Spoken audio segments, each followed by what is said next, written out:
Erick Thohir dilantik Prabowo menjadi Menteri Pemuda dan Olahraga menggantikan Dito Aryo Tejo. Nah, pertanyaannya siapa yang kemudian layak menggantikan Erick Thohir menjadi Menteri BUMN?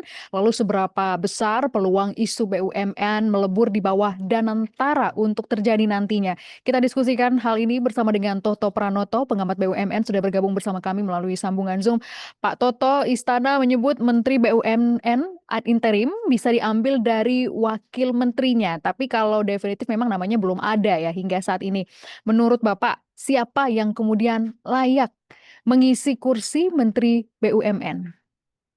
Ya, saya kira mungkin ini tidak bisa dilepaskan juga dari kemudian pembedaan antara fungsi dari kelembagaan Kementerian BUMN dari era sebelumnya dengan keberadaan institusi BUMN sekarang.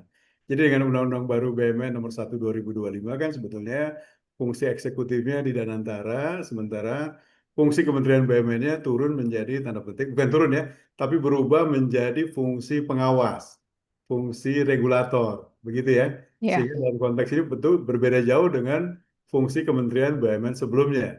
Jadi menurut saya dalam konteks baru, peran baru Menteri BUMN dalam konteks Danantara saat ini sebagai pengawas, sebagai regulator, tentu kita harus melihat kepada orang-orang yang kira-kira juga nanti untuk bisa menjalankan Mhm. fungsi ini cukup tepat begitu ya. Ya. Sehingga menurut saya yang penting adalah orang-orang dengan background, pengalaman, bagaimana mensupervise, bagaimana mereka kemudian melakukan pengawasan terhadap terutama kinerja BUMN.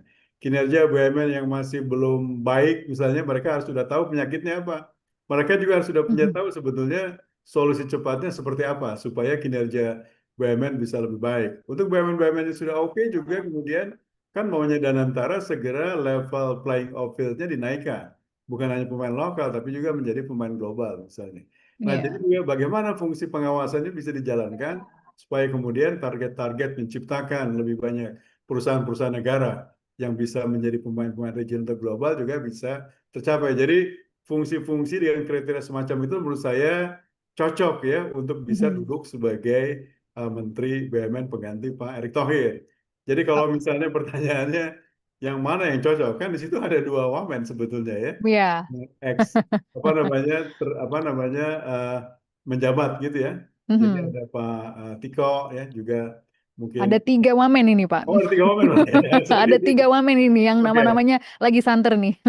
Ya, oke. Jadi menurut saya orang yang memang figur yang paling berpengalaman dalam konteks mereka melakukan berbagai macam penyusunan strategi desain pada era Erick Thohir misalnya ya, Mhm. melakukan program restructuring berbagai macam BUMN, fungsi-fungsi pengawasan supaya bisa bekerja dengan kinerja lebih baik dan lain-lain. Menurut saya itu yang cocok untuk duduk sebagai Menteri BUMN. Jadi menurut saya yang mana dari ketiga tadi menurut saya sepanjang mereka bisa fit dengan requirement yang diminta tadi ya. Saya kira itu Oke. yang cocok. Gitu. Oke, dengan kebutuhan tadi ada beberapa hal yang perlu dipertimbangkan. Ada 3 nama nih yang muncul ya Pak ya. Tadi memang sudah sempat disinggung oleh Bapak Kartika Wirjoatmojo, Aminuddin Ma'ruf, Doni Oskaria. Kalau kita berandai-andai nih, menurut analisa pengamatan Bapak begitu ya, ada nggak ya yang layak kemungkinan menjadi Menteri BUMN? Kan kalau kita lihat figur paling nggak dua dari tiga tadi ya, itu kan memang sudah malang melintang dalam dunia korporasi, terutama di BUMN ya. Pak Kartiko itu kan memang juga sudah cukup lama, sudah cukup panjang ya. Ya. Duduk sebagai wamen, kemudian sebelumnya juga pernah pengalaman di Bank Mandiri cukup panjang begitu ya. Saya kira pengalaman yang bersangkutan dalam konteks pemahaman terhadap pengelolaan BUMN relatifly sudah cukup oke lah begitu ya. Kalau Pak Mhm. Doni Oskaria kan juga pernah bergabung sebelum jadi wamen juga kan juga pernah ada di Injourney juga, mungkin pernah juga di Garuda sebelum jadi Iya. pengalaman pengelolaan BUMN-nya juga lebih oke ya. Cuman kan memang dari dua orang ini kan Pak Doni Oskaria sekarang juga kan sudah menjabat juga sebagai CEO-nya dari Danantara Asset Management. Jadi saya kira kalau ditambah lagi juga dengan fungsi Menteri BUMN, takutnya nanti jadinya overlap kan. Di satu sisi Mhm. dia fungsinya pengawasan Menteri BUMN, kok dia juga menjadi eksekutif di Danantara Asset Management. Jadi menurut Mhm. saya ini nggak cocok dalam Mhm. konteks ini ya, karena ada perbedaan atau benturan kepentingan. Tapi Pak Mhm. Tiko saya kira mungkin dalam konteks saat ini, Pak Kartiko ya maksudnya, mungkin dalam konteks yang kalau pilihannya di antara dua tadi ya, mungkin lebih cocok dari segi baik dari aspek pengalaman, profesionalitas maupun relatif kurangnya benturan kepentingan dengan Danantara. Oke. Sementara calon yang ketiga lagi kan relatif relatif masih baru lah menurut saya ya. Jadi Mhm. mungkin eh, bisa kita anggap belum masuk dalam kategori yang bisa dinominasikan bersama dengan Pak Kartiko atau Pak Oke, berarti dari segi tadi Doni. pengalaman, reputasi yang dimiliki kemungkinan bisa Pak Kartiko, tapi ini memang harus kembali kita tunggu nanti kabarnya ya Pak ya. Tapi kalau kita lihat dari tubuh BUMN itu sendiri, karena pernah beberapa kali disebutkan ada yang merugi, kemudian isu-isu sensitif lainnya terkait dengan BUMN, apa yang menurut Bapak menjadi PR besar dari BUMN saat ini? Masalah yang paling utama. Ya, menurut saya sih yang paling utama sebenarnya dari segi pengelolaan good governance-nya, masalah tata kelola ya. Jadi berbagai macam peraturan, regulasi yang mengatur soal praktek good corporate governance sudah ada. Tapi problemnya itu kan di lapangannya lemah, pengawasannya lemah. Jadi yang paling dasar sebetulnya menurut saya adalah kalau fungsi three lines of defense di BUMN itu jalan, jadi seluruh pemegang risiko itu kan semuanya berjalan, mengidentifikasi risiko-risiko apa yang mungkin terjadi, sehingga kemudian kalau bisa di handle di layer pertama, layer kedua apa layer ketiga mestinya bisa melakukan pengawasan atau pencegahan dengan lebih baik. Tapi kalau tiga-tiganya nggak jalan ya otomatis kan terjadinya kemungkinan manipulasi dan lain-lain Mhm. terjadi. Jadi saya kira fungsi pengawasan tata kelola ini harus dijalankan dengan lebih baik. Nah, jadi menurut saya juga yang penting adalah kualitas dari pengawasnya itu juga sebetulnya ya. Mungkin selama ini kita perhatikan ya, banyak sekali isu-isu terkait dengan kualitas dewan pengawasnya atau dewan Mhm. komisarisnya. Jadi kalau dewan komisarisnya misalnya tidak cukup kredibel, tidak qualified, tidak cukup punya waktu, dan lain-lain, bagaimana dia bisa mengawasi dengan cukup efektif apa yang dikerjakan oleh manajemen atau BOD dari BUMN. Jadi kalau masalah-masalah ini bisa diperbaiki, terutama satu di sisi tata kelolanya, menurut saya mestinya BUMN ke depan kinerjanya palingnya minimal bisa relatifly lebih baik, paling tidak pelanggaran-pelanggaran, kasus-kasus manipulasi, korupsi paling bisa dikurangi lah ya begitu ya. Iya. Supaya fokus BUMN ke depan bukan lagi di soal tata kelola, tapi bagaimana meningkatkan daya saing, bagaimana bisa kemudian masuk ke pasar-pasar yang kompetitif, Mhm. memberikan layanan yang lebih baik. Saya kira itu harus menjadi prioritas ke depan. Kalau tata kelolanya sudah bisa dihandle dengan lebih baik, saya kira ini menjadi tugas Danantara ke depan ya dari segi tata kelola sebagai prioritas. Iya, nanti BUMN kan isunya akan under Danantara ya Pak. Jadi semua pengelolaan nanti akan Danantara begitu.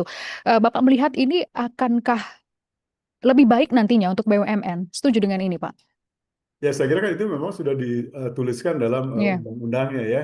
Undang-undang BUMN yang nomor 1 tahun 2025 kan memang disebutkan bahwa pihak eksekutifnya adalah pihak Danantara begitu ya. Sehingga Mhm. nanti pengawasannya baru oleh pihak Kementerian BUMN dan Dewan Pengawas lainnya Oh, nanti. iya. Jadi menurut saya dengan model di mana Danantara nanti duduk sebagai pengelola BUMN, ini kan akan bisa membedakan secara diametral dengan fungsi sebelumnya yang dijalankan oleh Kementerian BUMN yang lebih banyak pada fungsi birokrasi. Dan antara itu kan memang disetting sebagai fungsi korporasi. Jadi mestinya Danantara memiliki prospek, memiliki kemampuan begitu ya ke depan untuk bisa mengelola BUMN-BUMN ini secara azas korporasi yang lebih kuat begitu ya. Sehingga Mhm. agility secara organisasi juga bisa lebih baik, pengambilan keputusan bisa lebih cepat begitu ya. Sehingga mestinya pengelolaan BUMN di bawah Danantara bisa jauh lebih kuat, jauh lebih dinamis, dan jauh lebih bisa merespon semua kebutuhan BUMN-BUMN yang ada di bawahnya. Karena modelnya adalah model pengelolaan sebagai korporasi misalnya begitu ya. Iya. Nah, jadi dengan cara ini sih mudah-mudahan Danantara bisa memberikan kinerja yang jauh lebih baik dibandingkan pada masa di bawah Kementerian BUMN. Pak, nanti jika memang benar BUMN ini di bawah Danantara, walaupun tadi sudah ada aturannya dan probabilitasnya mungkin jadi lebih tinggi ya Pak. Anda melihat dari kepengurusan, begitu pengelolaan, nanti juga pengawasan oleh BUMN, Kementerian BUMN, lebih banyak plusnya atau minusnya ya Pak? Oke, kan maunya pemerintah, Presiden Prabowo kan maunya BUMN Indonesia dengan potensi besarnya itu mestinya kelasnya naik kelas menjadi kelasnya Temasek misalnya begitu ya. Iya. Atau kelas-kelas sovereign wealth fund yang lain. Nah, jadi makanya secara kelembagaannya dirubah. Kalau masih di bawah under birokrasi, mungkin sulit bergerak. Tapi kalau di bawah model rezim Danantara yang dikelola sebagai suatu korporasi atau sebagai suatu super holding company, mestinya kan bisa memiliki jauh advantage atau kelebihan-kelebihan yang bisa dijalankan, ya. Fleksibilitas, kemudian juga akses ke market, akses ke finansial dan lain-lain. Jadi harapannya tentu dengan pengelolaan di bawah Danantara sebagai super holding, maka kemampuan BUMN untuk bisa meng-create value bisa lebih ditingkatkan. Jadi caranya menurut saya dengan model-model seperti ini di mana kemudian Danantara misalnya ya akan mulai mencoba untuk bisa misalnya bekerja sama dengan para global investor misalnya untuk mulai masuk investasi di bidang-bidang yang menjadi prioritas pemerintah. Kemudian BUMN-nya diajak ke sana juga untuk ikut berinvestasi. Jadi kan secara apa namanya kemampuan perusahaan itu bergabung dengan global company kalau betul-betul bisa jalan di sini, itu kan juga akan meningkatkan kapasitas dengan pengalaman mereka. Mereka punya exposure secara internasional juga akan meningkat begitu misalnya ya. Iya. Sehingga BUMN kita juga bisa naik kelas lah begitu ya. Kemudian juga bagaimana Danantara sekarang sedang dalam program streamlining. Jadi jumlah BUMN-nya itu memang nggak perlu harus sampai 70 atau 80, mungkin cukup hanya 40 atau 45, tapi betul-betul yang solid, yang kuat, yang punya potensi untuk dikembangkan ke ke depan dengan lebih baik. Sehingga Danantara bisa fokus di sini begitu ya. Memang ada Mhm. sedikit, menurut saya ada sedikit problem dengan bagaimana kita mengelola BUMN-BUMN yang memang cukup banyak tugas public service obligation ya. Banyak tugas PSO-nya. Ini kan kita masih punya beberapa perum ya. Ada misalnya perum Jasa Tirta yang mengelola air baku, ada perum Bulog begitu ya.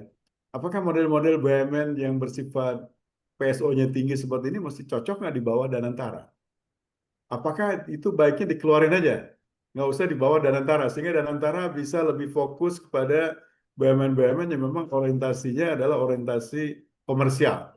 Sehingga dia Hmm. bisa segera cepat juga nih meningkatkan Oh, kapasitas mereka. Sementara yang heavy dengan PSO bisa dikeluarkan aja. Misalnya Jasa Tirta ya mungkin bagus juga kalau dia misalnya sekarang under pengelolaannya Kementerian Teknis berarti Kementerian PU misalnya ya. oh di Atau luar Bulog dari itu Kementerian BUMN ya, Pak? ya tidak Iya. lagi di bawah Danantara lah ya. Atau Hmm. Bulog itu apakah jadi bagusnya lebih baik di bawah Kementerian Pertanian saja misalnya atau gimana gitu loh. Sehingga Danantara bisa lebih fokus kepada BUMN-BUMN yang memang akan diciptakan ke depan menjadi BUMN dengan value yang jauh lebih tinggi. Di beberapa negara seperti di Malaysia juga sebetulnya yang di bawah super holding Khazanah itu kan nggak ada yang BUMN-BUMN yang besar dengan tugas-tugas public service obligation ya. Biasanya itu mereka keluarkan. Jadi Khazanah itu hanya berisi baik yang kelompok komersial fund atau yang strategic fundnya saja. Tapi yang banyak pekerjaan PSO itu dikeluarkan dari Khazanah. Jadi mungkin Oke. Anandara bisa melihat model semacam ini sebagai alternatif. Iya, kalau minusnya apa nih, Pak? Bapak melihat. Tadi plusnya, yang bagus-bagusnya. Minusnya. Ya saya kira Danantara kan kemudian menjadi super holding dengan aset yang luar biasa besar ya. Kalau Presiden Prabowo bahkan berkehendak mungkin kekayaan asetnya bisa sampai mendekati 1.000 triliun Triliun. Hmm. US dollar gitu misalnya ya. Nah itu kan bukan sesuatu yang kecil, besar sekali. Jadi menurut saya tantangan yang paling utama bagi Danantara adalah bagaimana kemudian dia bisa menjelaskan kepada publik, bisa memberikan pesan kepada publik bahwa kami akan mengelola aset besar ini dengan cara yang proper. Jadi menurut saya PR yang pertama adalah bagaimana dia menegakkan soal-soal terkait dengan praktek good corporate governance ini sebagai suatu prioritas. Karena kalau kepercayaan publik terhadap soal-soal ini kurang bisa terbentuk, maka saya kira akan sulit ya bagaimana nanti Danantara untuk bisa meraih kepercayaan publik. Itu yang pertama misalnya.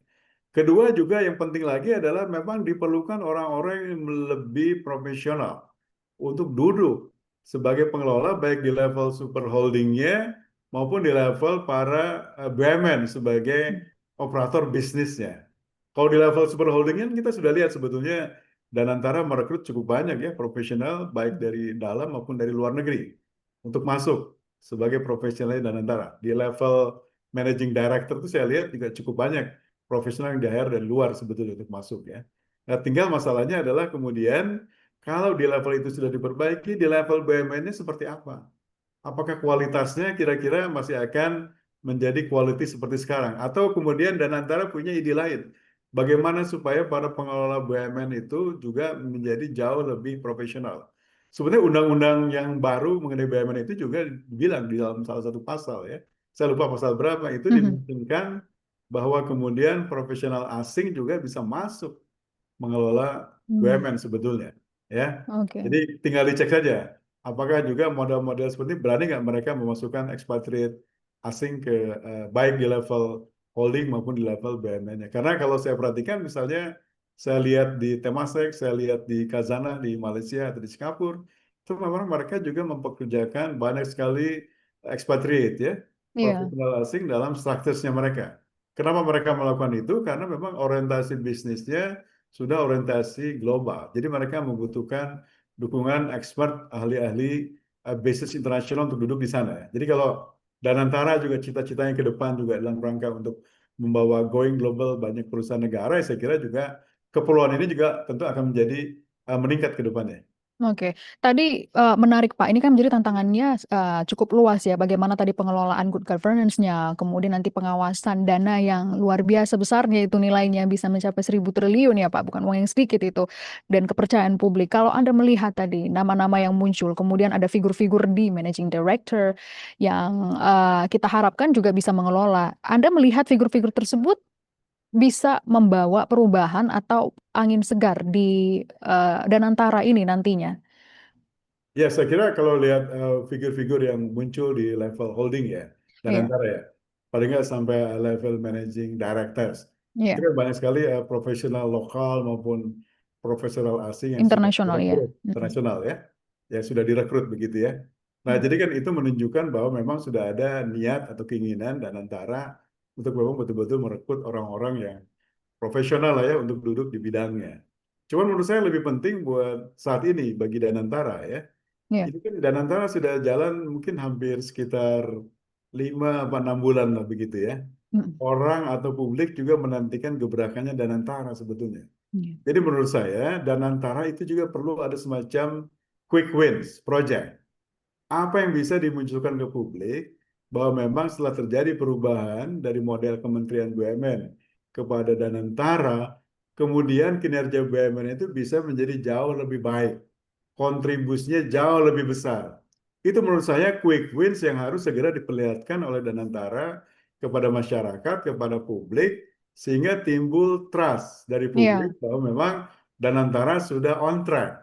Tapi kan sekarang kita tidak cukup banyak mendengar apa nih sebetulnya sudah akan menjadi quick win-nya dari Danantara ini. Kita baru Mhm. mendengarkan lebih banyak persiapan-persiapan, lebih banyak kepada Harapan-harapannya. Mm. penyusunan-penyusunan ya, SOP apa macam-macam begitu ya. Baru nanti yang akan datang diharapkan lebih baik. Tapi kan kita hidup dari sekarang ya. Iya. Sehingga quick wins ini menurut saya juga perlu segera dilakukan. Jadi menurut saya kalau quick wins ya bisa segera jalan, maka tentu kita percaya bahwa orang-orang yang duduk sebagai pengendali di Danantara memang orang-orang yang memang dianggap qualified, profesional. Bisa Mhm. dalam waktu cepat juga memberikan efek quick wins ya begitu ya.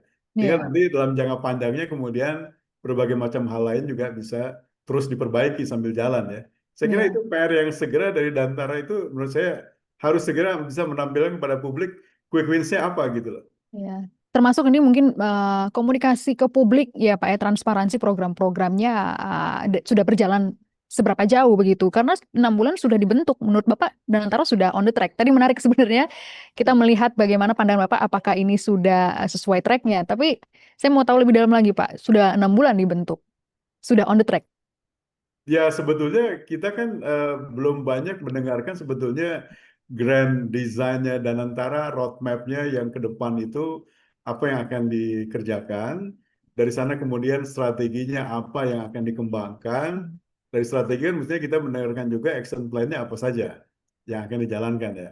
Mungkin secara umum saja kita sudah mendengarkan atau kita sudah membaca Iya. ya program streamline apa saja, targetnya kapan segala macam. Tapi kita belum mendengar misalnya dalam tahun ini aja gitu, misalnya Mhm. 2025 ya. Ini Quick wins tadi ya, belum ada ya Pak. ininya 2025 nih apa yang Hmm. mau dicapai, Iya. ya, targetnya seperti apa, kemudian realisasinya yang mana dan lain-lain. Jadi Hmm. menurut saya semakin cepat pihak pengelola stakeholder management di Danantara ya melakukan upaya-upaya untuk bisa bicara dengan publik dengan suatu apa namanya cerita yang lebih jelas mengenai apa yang akan dikerjakan, strateginya apa, action plan-nya apa. Saya kira mungkin bisa segera menjawab keingintahuan publik ya terkait hal itu sehingga mungkin nanti juga lebih bagus bagi publik juga sebagai katakanlah pengawas bagi Danantara Ya. untuk bisa memahami oh targetnya Danantara misalnya di 2025, 2026 itu apa, kemudian realisasinya apa kan nanti bisa dicek sehingga publik ya bisa menjadi pengawas yang Mhm. cukup efektif juga sebetulnya buat Iya, betul. Danantara. Tapi kalau informasinya nggak terlalu cukup jelas mungkin jadi agak sulit sebetulnya. Oke, Pak, pertanyaan terakhir saya untuk menutup diskusi kita yang menarik ini, Pak. Kepercayaan publik otomatis juga bisa merubah pandangan investor terkait dengan Danantara nantinya, menurut Bapak. Ya, saya kira ini menjadi hal yang sangat penting, sangat kritikal ya. Karena bagaimanapun Danantara juga mengelola, terutama di Danantara Asset Management, perusahaan-perusahaan negara yang juga sudah go public ya. Dia juga akan mengelola investment management di mana diperlukan juga ada kontak dengan banyak dunia usaha, dengan investor, terutama di global begitu ya. Sehingga otomatis kalau hal positif, sinyal positif bisa diberikan oleh Danantara, tentu juga trust publik, trust masyarakat, trust investor juga akan membaik. Jadi saya kira ini menjadi faktor yang sangat penting. Jadi saya kira hal-hal positif yang segera bisa diwartakan kepada publik itu yang segera menurut saya harus disampaikan Ya. sehingga tingkat kepercayaan trust dari stakeholdersnya juga akan terus meningkat saya kira. Baik, terima kasih Pak Toto Pranoto, pengamat BUMN, sudah menjelaskan terkait dengan isu ini. Tentu kita tunggu bersama ya, siapa yang nantinya akan menjadi Menteri BUMN, kemudian bagaimana nasib dan antara ke depannya. Terima kasih Pak Toto sudah bergabung bersama kami di Sedang Viral Liputan 6 CTV. Saya Gracia Ben, sampai jumpa. Terima kasih.